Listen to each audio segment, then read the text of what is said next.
So, we are on top of the mountain. Alay lakad muna kami. Kasi pataas. Mahirap pag may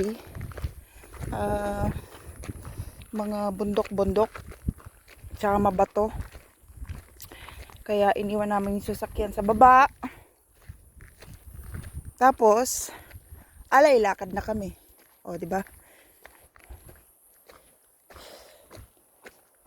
Maganda rin naman tong exercise. Tsaka medyo maaga pa. Though, mainit na siya. Pero hindi pa ganun kainit. So, ayan. Bundok ng Tralala.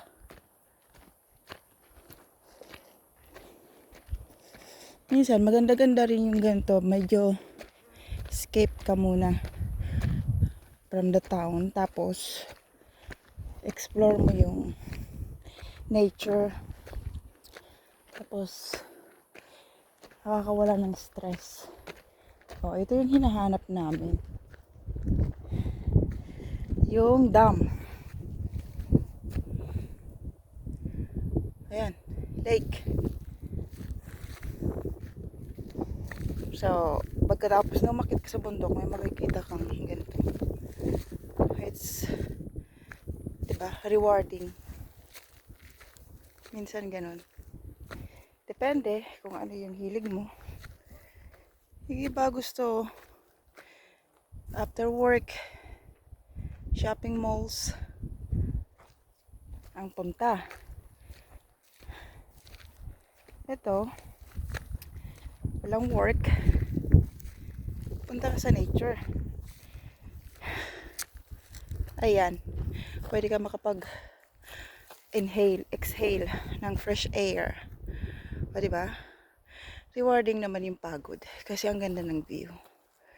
See? Very nice. Pwede ka rin naman pumunta sa dagat.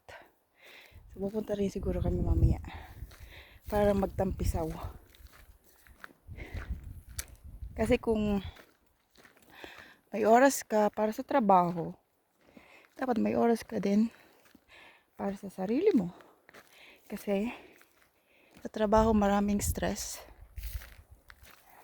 So, kalimutan muna yung trabaho. Mag-enjoy muna.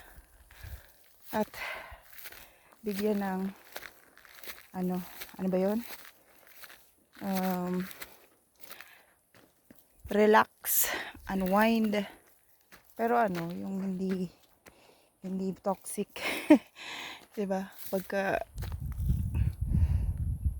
nasa social media, yun yung ginawa mo para sa time ng holiday, parang masyado ka mas lalong mai-stress. So, ito, fulfilling. Paakyat ng paakyat. Diba? Parang wala na akong hininga magsalita. Pero, yung pawis mo, rewarding pag nasa taas ka na. Kasi, sarap ng hangin. Sarap ng hangin, ang ganda ng view. Oh, that's not acceptable. O, diba? Yung asawa ko naggumawa ng milagro. So, we're on top of the mountain. Diba? Nakita mo na yung baba. Diyan kami galing dati kanina. Kakatuwa naman tong asawa ko. Kasi, instead na katulad ng iba, kipagbarkada, tapos gumala, gusto niya kami kasama niya, tapos mag-explore ng nature. So, nakikita ko yung iba't ibang places, hindi lang sa town. Appreciated. Diba? So, sana marami pa kami mapuntahan. Tapos, marami pang videos na magawa.